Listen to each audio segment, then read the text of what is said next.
Welcome everyone to the ICAS dinner. Usually this is the ICAS inaugural session, which is I think what it's called. But we have also been meeting since Monday with some training sessions on Monday and the CAMS-Net, the Clean Air Monitoring and Solutions Network meeting yesterday and today, where we talked a lot about the use of air sensors for better air quality management. And so anyway, so we are here at the ICAS dinner. Thank you all for coming. We have an excellent panel of speakers to follow. We're very honored to have Sri Gaurav Gogoi, Member of Parliament for Jorhat, in our midst, and he'll be speaking later today.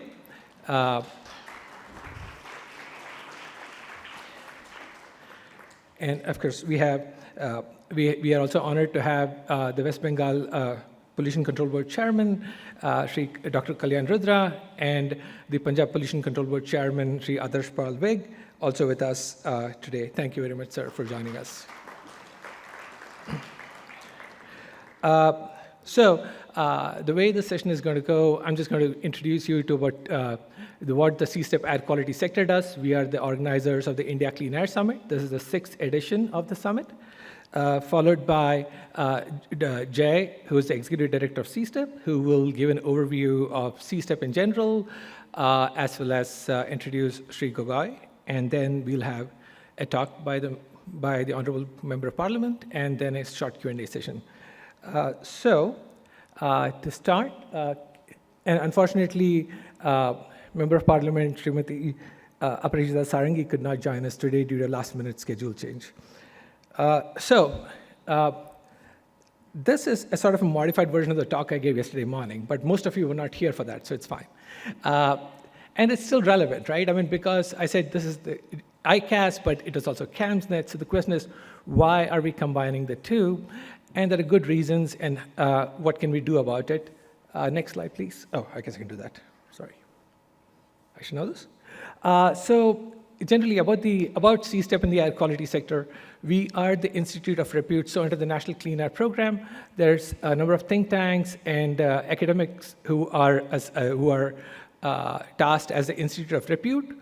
And our job is to assist different non-attainment cities in India work towards attainment under the National Clean Air Program. So we work with the 4 non-attainment cities in Karnataka. Over the last year, we have actually hired about 15 new people, many of whom you can see around here today. I think all of them. And we have a total research staff in the air quality sector of 20+ people, including 8 PhDs. And our vision really is to enhance air quality management in India by developing modeling, observational, and policy tools that can be used to formulate new policies, as well as track the implementation of existing and those new policies. Further, and more importantly, as we are part of the air quality ecosystem in India, which includes many other think tanks, academia, government bodies, we also will be sharing these tools with all of these other think tanks and government bodies so that we can collectively work towards clean air for all. And as an example of this, I mean, since we are all complementary parts of the ecosystem, later on when we have a presentation on Punjab air pollution, we'll actually have presentations not just by Ms. Swagata De of CSTEP, but also by Kurinji from CEW and Umang Bhola from GDI Partners. So what are the things that we have been working on? So one is, again, continuing the theme of CAMS-Net. So air sensors or low-cost sensors have been gaining popularity over the last few years. There is still a lot of debate about the data quality and the usability of these sensors. And one way to assuage those concerns is to actually do independent evaluations of commercially available sensors.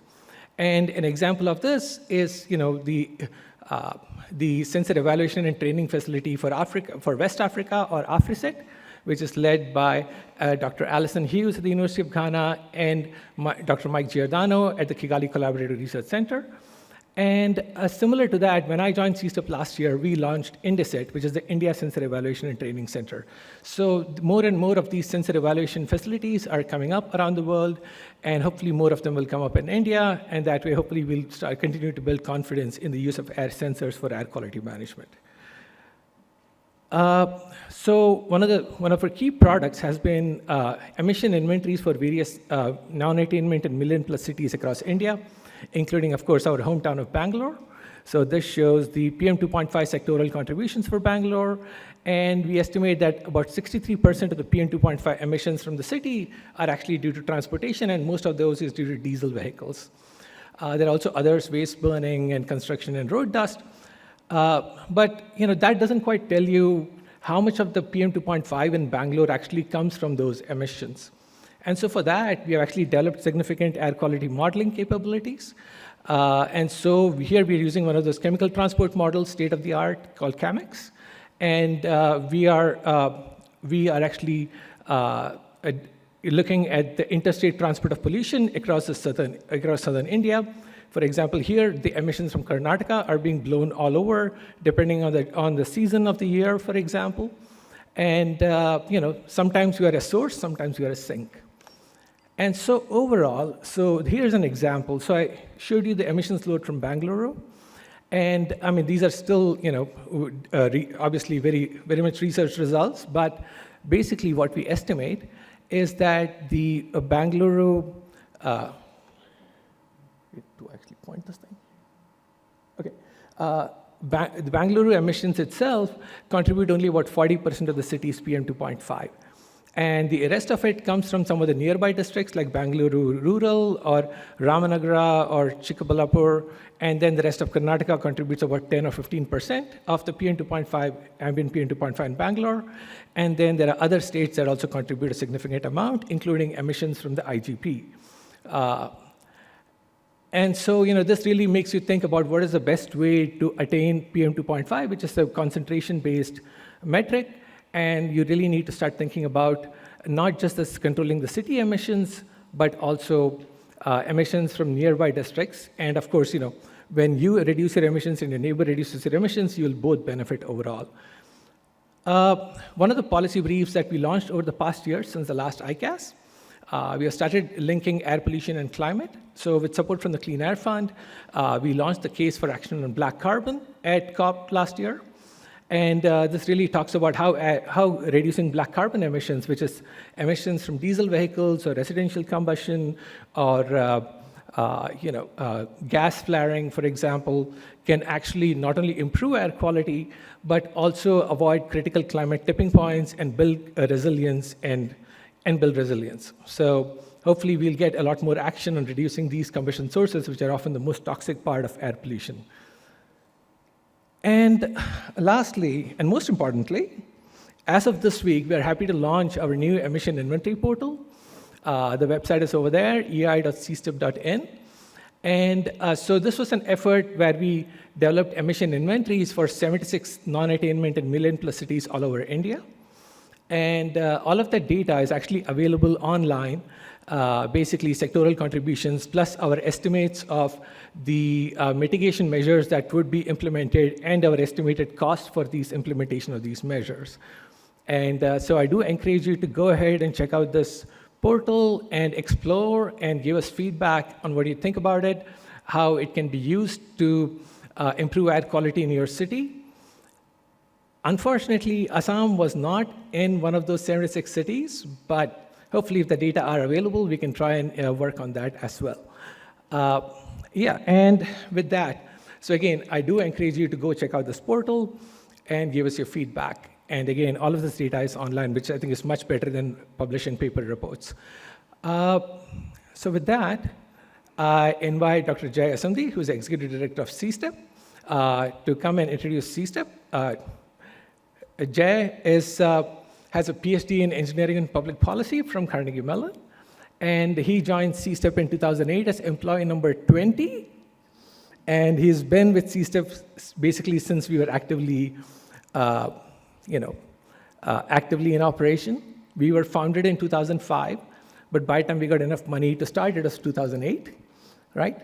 And so we are entering our 20th year, and you can see that logo. That's a new logo for entering our 20th year. So, Jay, please.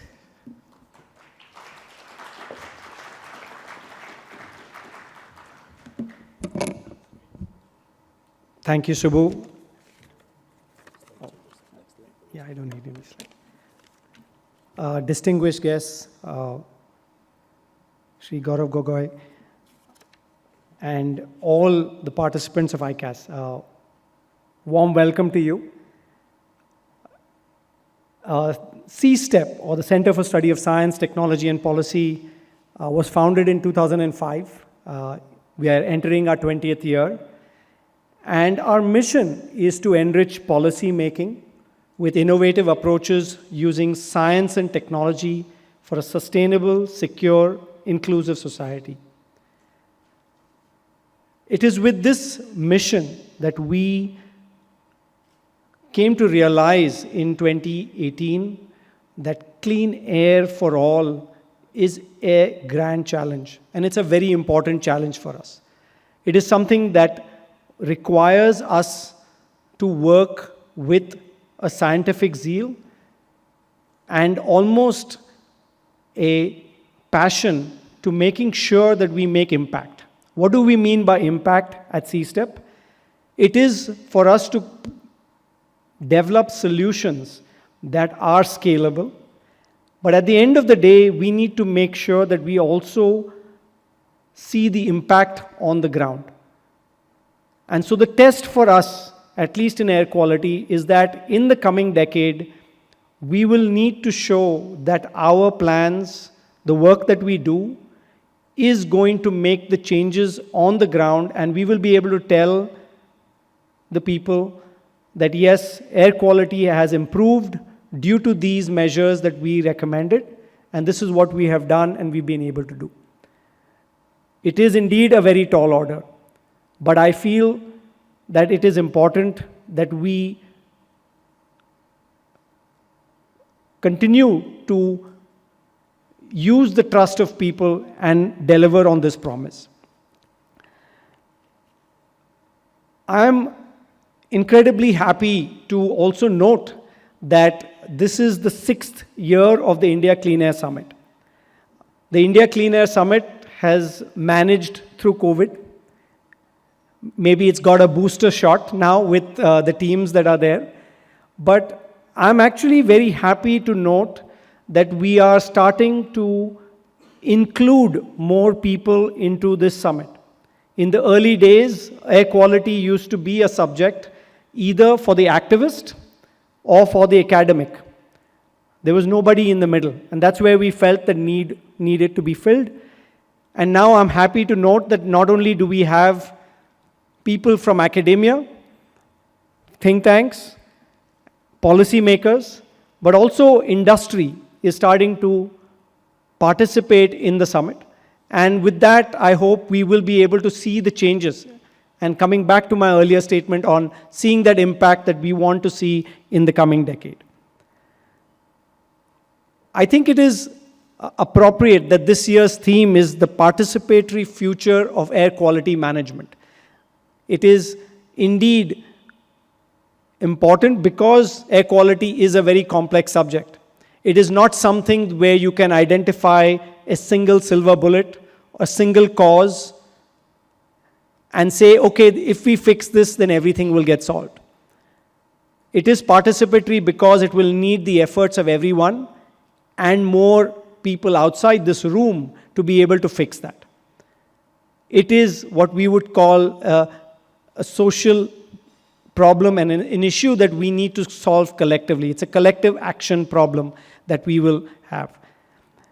So with that, I would like to invite our chief guest. Shri Gaurav Gogoi is an Indian politician and social worker of the Indian National Congress from Assam. He has been MP in the Lok Sabha since 2014 and currently represents Jorhat and is the deputy leader of the Congress party in the Lok Sabha. In addition to being a member of various parliamentary committees, he is the co-convener of the Parliamentarians Group for Clean Air. And this is a very important thing for us here. He holds a master's in public administration from New York University and a Bachelor of Technology from Guru Gobind Singh Indraprastha University. Before joining politics, he also served as a policy aide with the Permanent Mission of India to the United Nations in New York and volunteered on various projects in Cambodia, Palestine, and the United States. His key interests lie in air quality, economics, ecology, international relations, and youth development. It is my great honor to invite him on to the dais and hear from him about how we can fix our air quality in the coming decade. Thank you.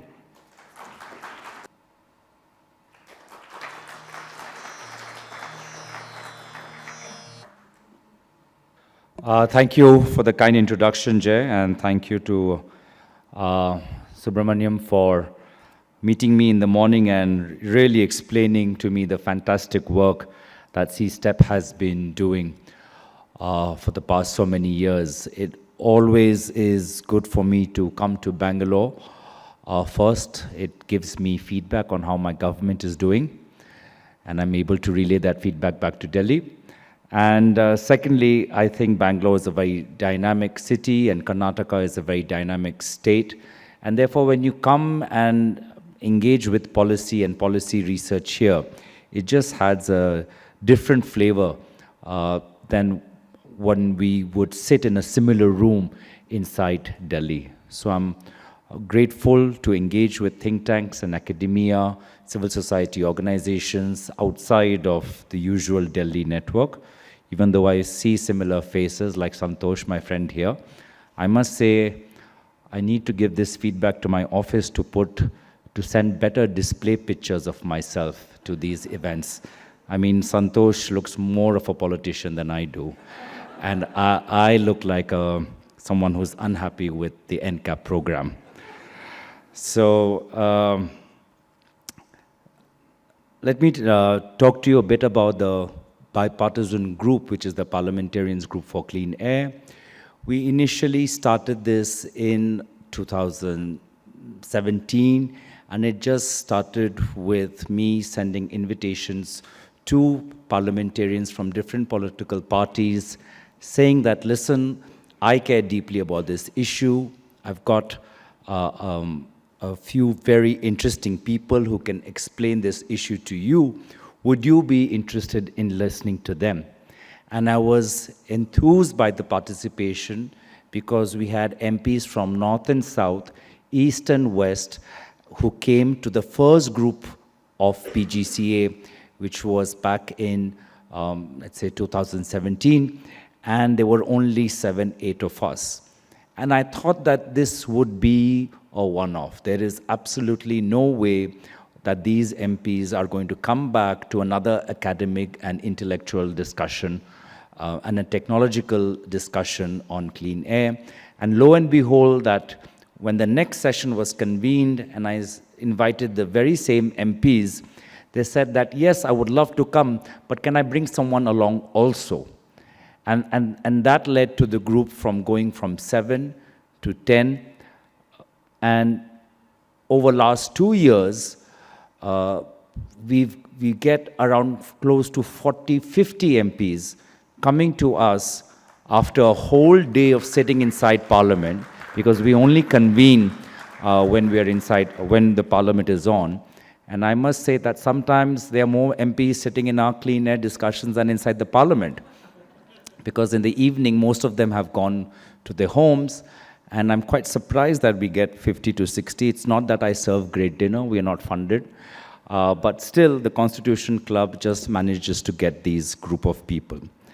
And it's been really encouraging to see MPs from all different academic backgrounds, from all different political backgrounds, whether Hindi-speaking, English-speaking, whether they are from North or South, to see their level of enthusiasm, the ability to learn, and then the ability to take the ideas that we discuss in our parliamentary group back to the constituencies where it really matters. And it's heartening to see them taking on the initiatives that they do, and true to their political instinct, most of their initiatives is around public awareness. They work a lot with young people, whether in villages or in urban or in urban centers, trying to inculcate a sense of passion for clean air, trying to educate them about clean air, and trying to motivate them, and lending their name as the local member of parliament, lending their name to an initiative done by a youth community group or a college group, I think creates a lot of momentum, creates a lot of public visibility around that issue. And I feel more the visibility around clean air away from Delhi, especially during the winter session, but in other parts of the country, I think we take the message that clean air is not a Delhi issue, clean air is not a Punjab, Haryana issue, and clean air is certainly not a winter issue. It's an all-India issue. It affects north, south, east, west. It affects somebody sitting in Chennai. It affects somebody sitting in Kolkata. It definitely affects somebody sitting in Bombay. And it's also good to see that citizens are getting more concerned about clean air only because air is becoming more and more dirty. So last year we saw a lot of discussions around it in Mumbai, and we saw a lot of discussions around it in Kolkata. Earlier this year, we saw a lot of discussions around it in Guwahati as well. So more and more people are recognizing the severity of this issue. But them being politicians, they focus on creating public awareness, and that's often the feedback, that how do we create awareness? How do we create awareness? And I think, if I do a political analysis of it, they want to create awareness because they want to create that vote bank. They want to create that pressure group, which would put pressure on politicians on clean air, and which would also reward politicians for taking initiatives on clean air. So I think they are trying to create this vote bank of young voters who are active, who are passionate about environment, climate change, and clean air, and then they are able to showcase themselves as a way of political communication, as a way of personality branding or political branding, that here I am an MP who is connected, who is progressive, and that's the kind of branding that we want other MPs to adopt as well. Because the first thing that I have to do when I engage with MPs is to meet them where they are. And they understand the logic of politics, they understand the communication of vote banks, they understand target groups, and I have to meet them where they are. And as I embed them in the discussion around climate change, what I try to bring upon them is the focus on institutions. And initially, the focus on institutions was primarily on the pollution control bodies, and we did a lot of our own understanding and engagements and stakeholder discussions around pollution control bodies, and we focused on legislation as well. So I introduced a private member's bill on air pollution, amending the Air Act, and largely the aim of introducing that private member's bill was to kind of take an example from the US playbook of putting health right at the middle and center of the air pollution legislation. Because air pollution is not just an environmental issue, it needs to be a health issue.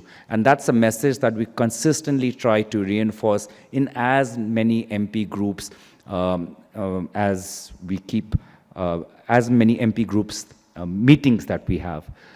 And secondly, that, as I see how we have evolved since then, the evolution has come that yes, we do need legislation, yes, we do need to look at the pollution control bodies as well, but we also have to focus that much more on urban local bodies.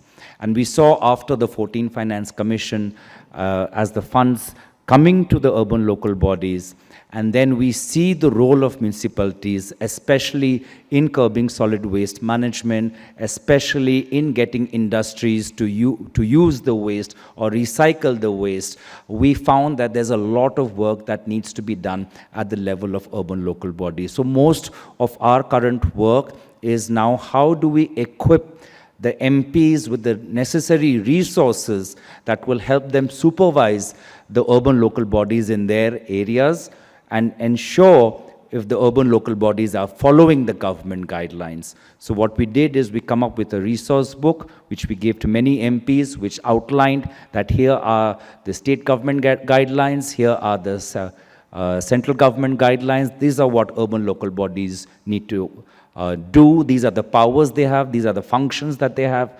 And now we encourage them to have stakeholder meetings. So in many cases, our MPs are having stakeholder meetings where they summon the urban local body as well as the local academia and the local industries and try to find out a solution for that group, for that particular area as well. So while the focus has evolved from just PCB, it has now come to PCB plus ULB. What I do hope that we can focus on in the future, like you also mentioned in your Clean Air Summit, is to focus on industry as well. Because there is so much of work that needs to be done there. And again, true to being a politician, we are a public representative. So not only do we represent the concerned mother who is worried about the levels of pollutants in the air and her child who might suffer from asthma, but we also represent the workers who work in those brick kilns, who emit, and what happens to them, to their displacement. We also represent the small shops who run diesel generators because they don't have a consistent power supply, and then the Delhi High Court or the NGT will give an arbitrary ruling on shutting down diesel gensets. So what happens to them as well, and what happens to their cash flow situation, and are they able to pay their salaries to the respective workers? So we find that there needs to be a layered approach for industry when it comes to clean air. You will have to do a lot of hand-holding for the SMEs, for those livelihoods, for those groups who are in the informal sector. At the same time, you have to have some kind of incentives for the MSMEs as to why they would adopt something which is an additional cost to them. And at the same time, you have to do a lot of signaling with respect to big polluters, with respect to big business. And here, I think, is where governments, whether at the center or at the state, will need to take some hard decisions. Here is where political leadership comes in, because you have to send a signal to the industry that we will not allow the air to be polluted because we care and we think that clean air is a right for all of us. And I think that's very important. And I think once the signaling effect is out there, once we work with the industry to kind of create that glide, to create that transition for them to adopt to lower emissions, I think that will be much more sustainable. To take a leaf out of the clean fuel framework, the government of India outlined a roadmap that for the automobile industry, that by a certain year, you would have to ensure that your vehicles run on this grade of fuel. And I think that's the approach to take. And I think industry also appreciates that. Industry understands the fact that they need to adopt to a lower emission path. But industry also is averse to arbitrary decisions, to shock decisions. I think we need to work with industry, and the way we have a fiscal glide path, the way we have a net emission zero path, I think we need to give that path, and we need, whether it's a 2-year, 3-year, 4-year, we need to work that path into our policy framework, especially when we're dealing with big industries, because the end of it is a hard stop. Whether it's a hard stop on thermal power projects who are not using newer technologies, or others as well. So I think that's where we have to do with respect to big business. And again, another evolution that I see coming in our debates as well is going from the PM 2.5, PM10 debate to looking at other pollutants as well. So whether that's sulfur dioxide, whether that's nitrous dioxide, and whether that's methane. My personal view on methane, that's a debate that I don't want to enter into right now because of the livelihoods it affects. I rather take big industry and therefore look at SO2 and look at NO2 along with PM10 as well. So we have to bring this into our work as well.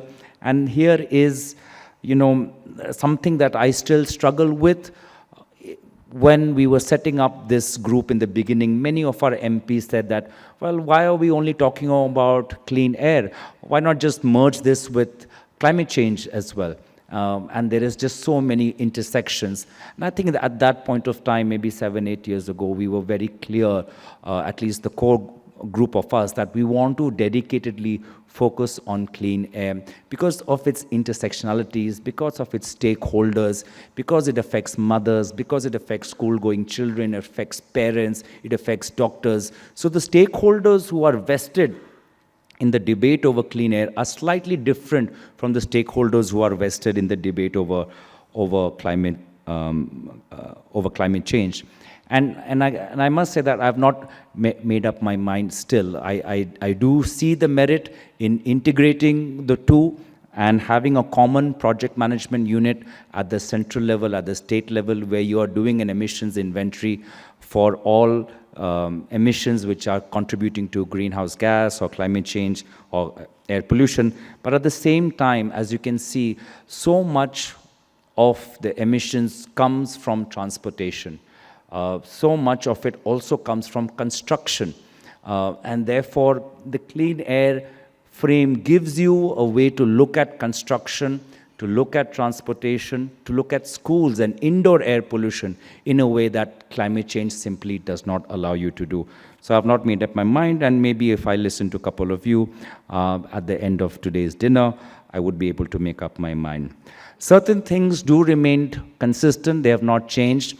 The need for an airshed approach, I think that still remains very valid right now. We can't have this NCAP view of looking only at cities. I can see in my own state that it's not just Guwahati or in Nagaon, and certainly not in Delhi. You have to look at the entire region as well, because so much depends on wind patterns as well. And sitting in Delhi, that's what we feel, that, here, so much depends on wind, and wind is a variable as well. You have a slightly windy day and the air is cleaner. And if it's just still and it's humid, it just sits. The dust and everything just sits there. And I'm a layperson, but I would love to know that how do you factor humidity and wind patterns in your modeling as well.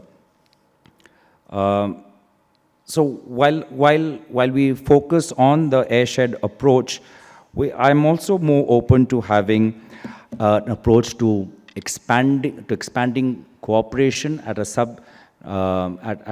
subcontinental level. So it would be good to have an understanding with what my counterparts in Bangladesh are doing, what my counterparts in Latin America are doing, because we are all looking at similar issues and we are at the same level of development and emissions as well. So it's always good to learn from each other and see what best practices that we can share and what best practices we can learn. So that's the overall thing that I do wanted to share.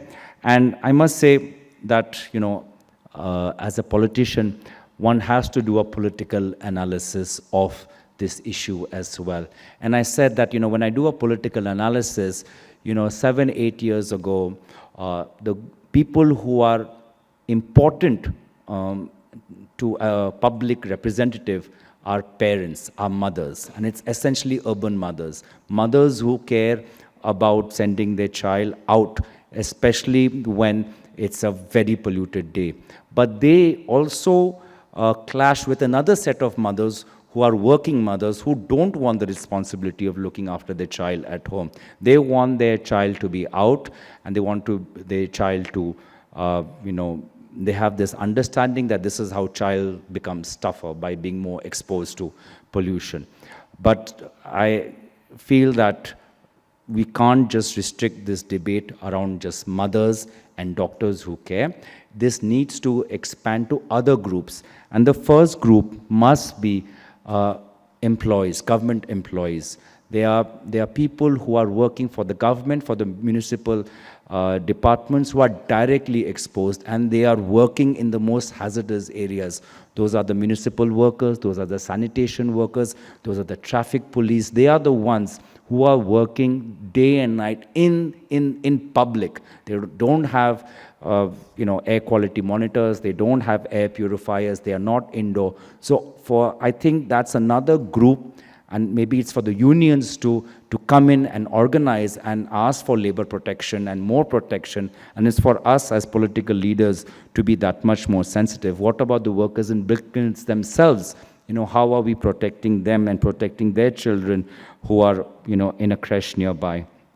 So I think that's something that needs to be foremost in our mind while thinking about policy and thinking about the other political groups. As I said, for us, small industries and small groups are also extremely important, and we have to come with a policy that is not a knee-jerk policy, but that's a transition policy with a hard cap, and data really helps us.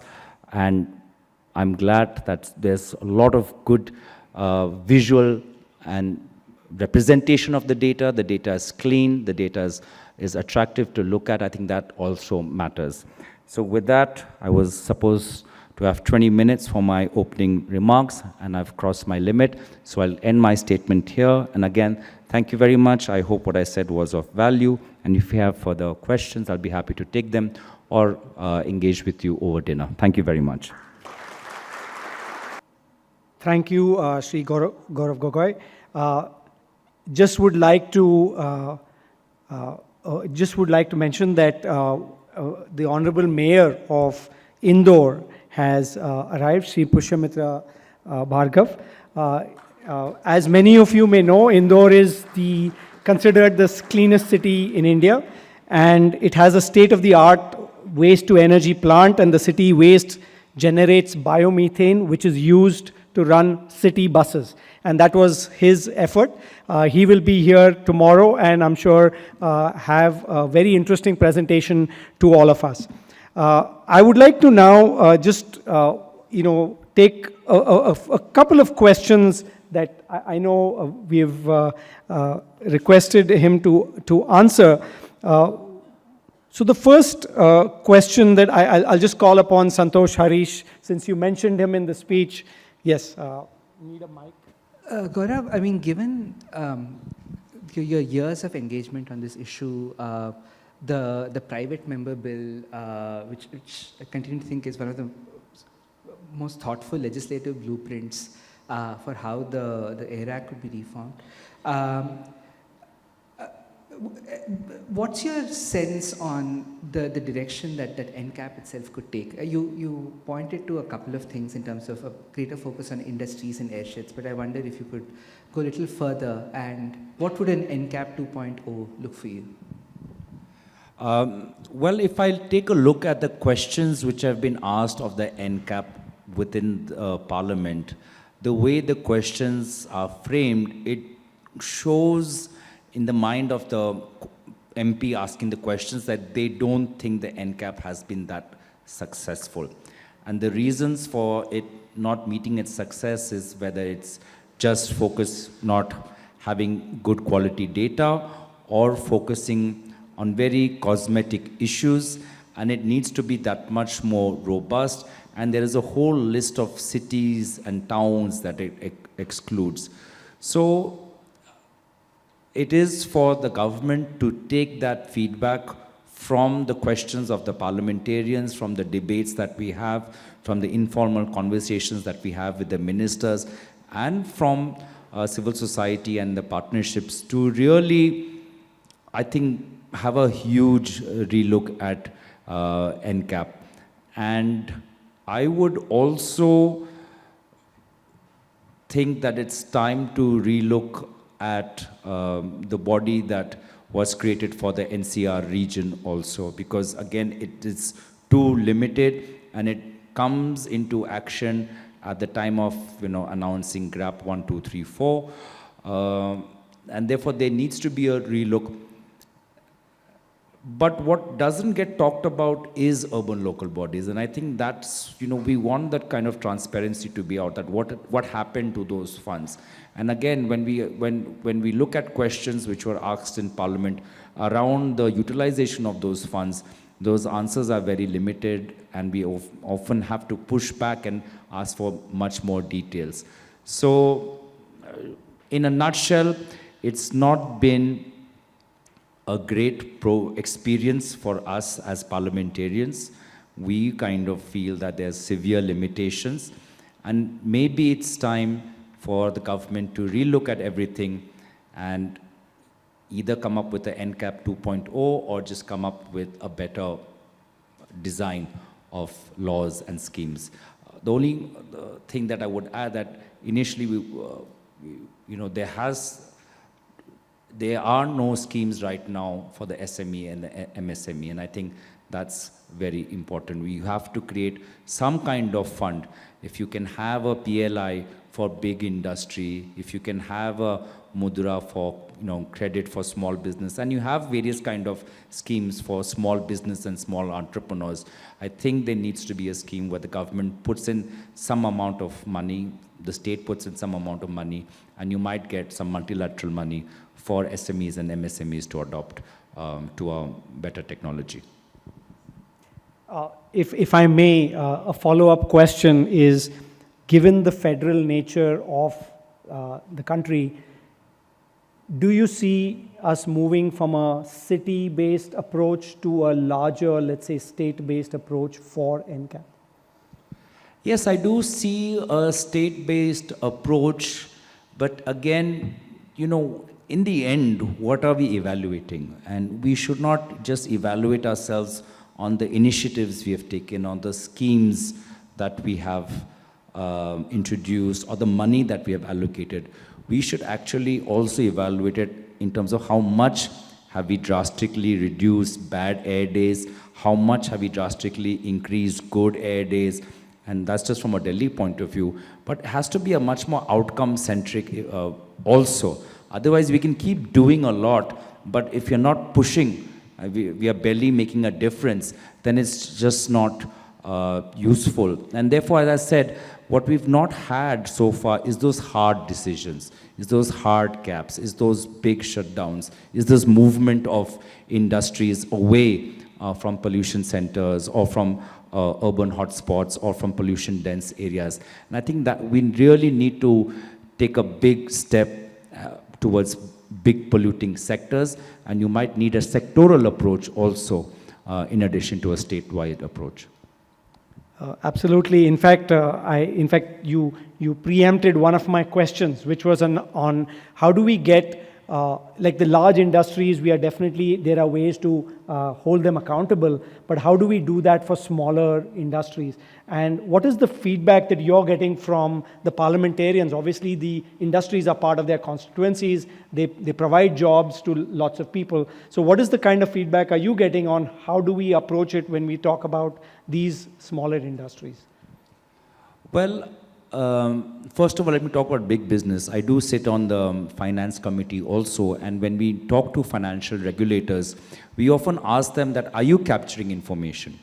Are you capturing information, and are you able to build a model that would, affect its positioning in the market also?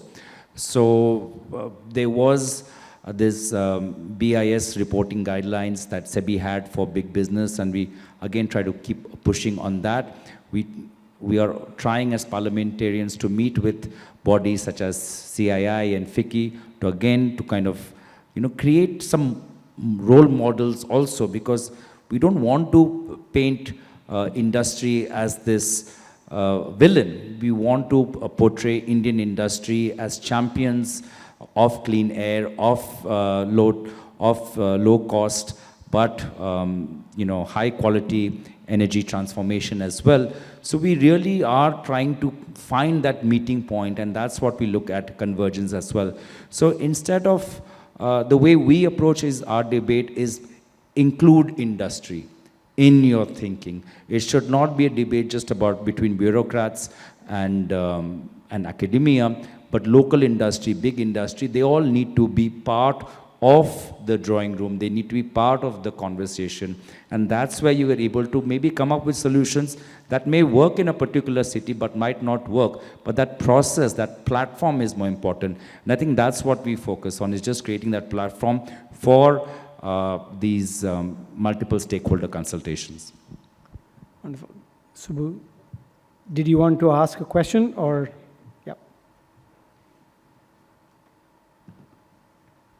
Thank you, sir. That was a wonderful talk, and it's really great to hear you talk about not just industry, but also DG sets and construction and all of that, plus the push for statewide action. This is sort of more of a localized question. In your parliamentary constituency, I mean, what do you see as, have you championed certain air quality initiatives that you think can be replicated elsewhere? I think one of the biggest, contributors to air pollution in India is actually residential combustion, for example. Right? There's also shops who you mentioned use DG sets, and there are movements to put solar panels and battery packs to replace those DG sets, for example. So, I mean, can you talk about some of the initiatives that that are taking place in your constituency and that we can learn from, for example?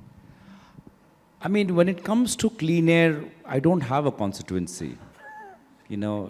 I follow an airshed approach as well, right? So I'm looking at the entire parliament, the entire country, the set of states and the set of constituencies that I can engage with and touch through the PGCA group. And I can say that they are, and then I can talk about their examples, because it's not about me, it's about what we're doing as parliamentarians also. And, we have last year you had the MP from Chennai who was convening stakeholder consultations in Chennai with industry and municipality. I have an MP in Uttar Pradesh who does a lot of interesting awareness with young people around municipal waste and recycling and waste segregation and waste management, and he organizes marathons around clean air. We have people sitting from Jharkhand who are just thinking that how do they explain to the coal miners at one point, but how will they have that difficult dialogue, few years down the line, that things are moving or the number of workforce is decreasing. How will they have that dialogue? And as I said that, we created that toolkit for MPs, which kind of gave them a resource on all the guidelines, and they did that training.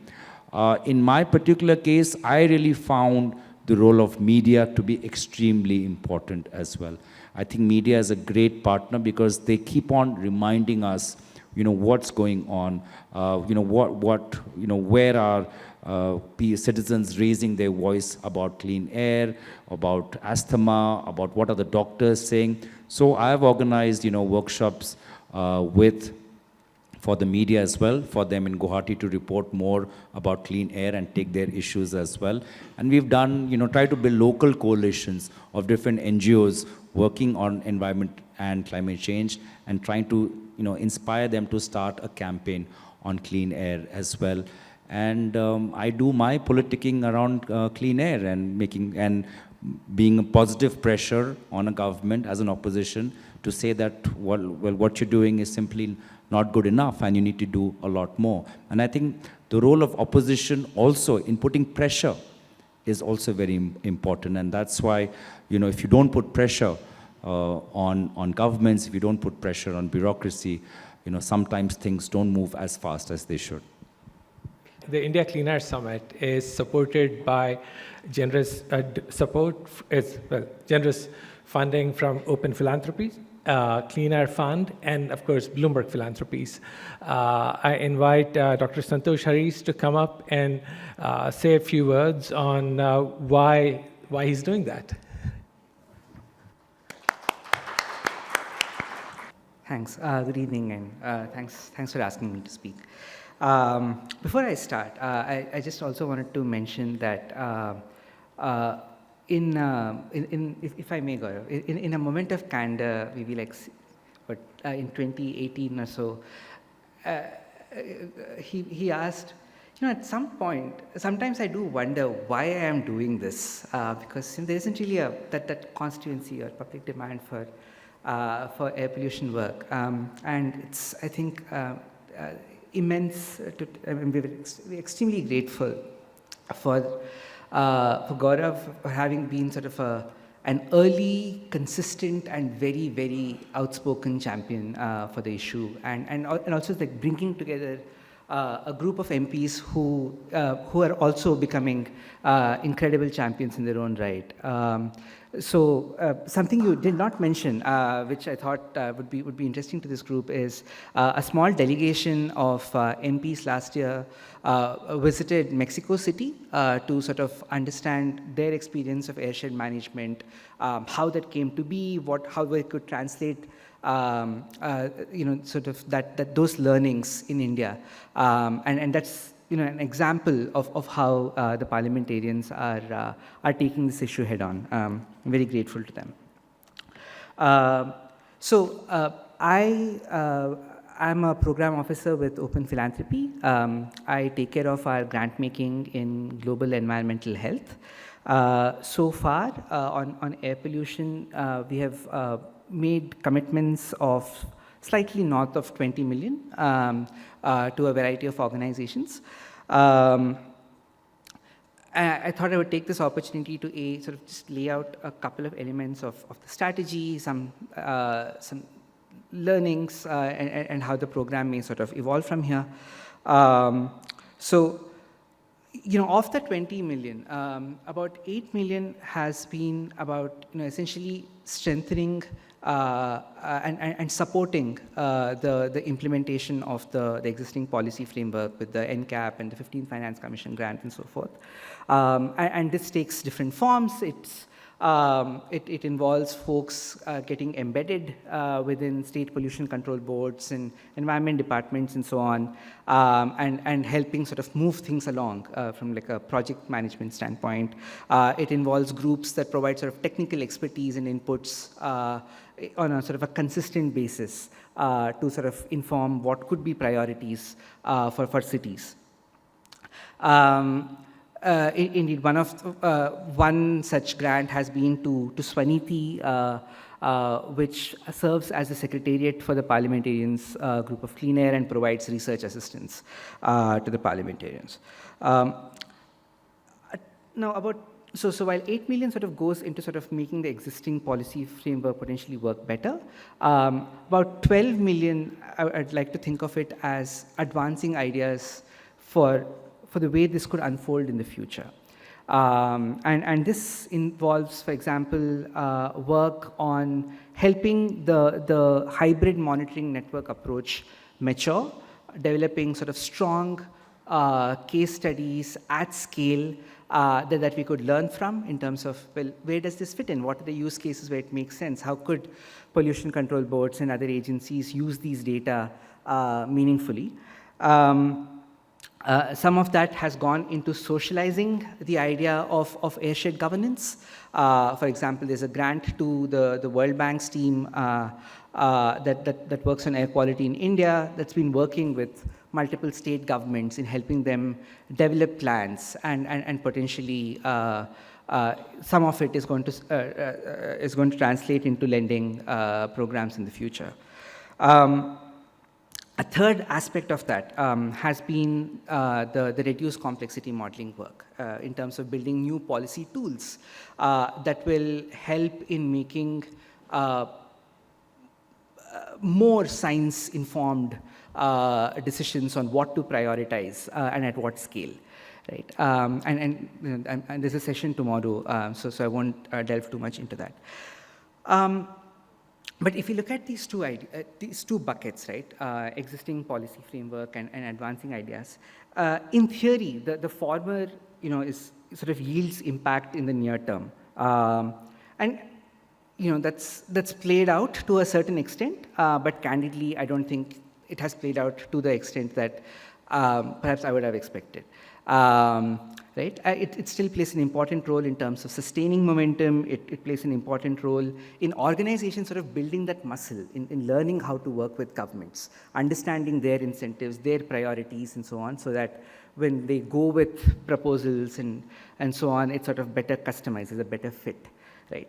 And some of this work may yield playbooks for the future. For example, so one initiative that I'd like to call out would be the Dispersed Sources program the Air Pollution Action Group has been working on in multiple cities, which potentially looks like something that could be a scalable playbook. That's in fact, having this sort of good overlap with the way municipal corporations and other agencies think.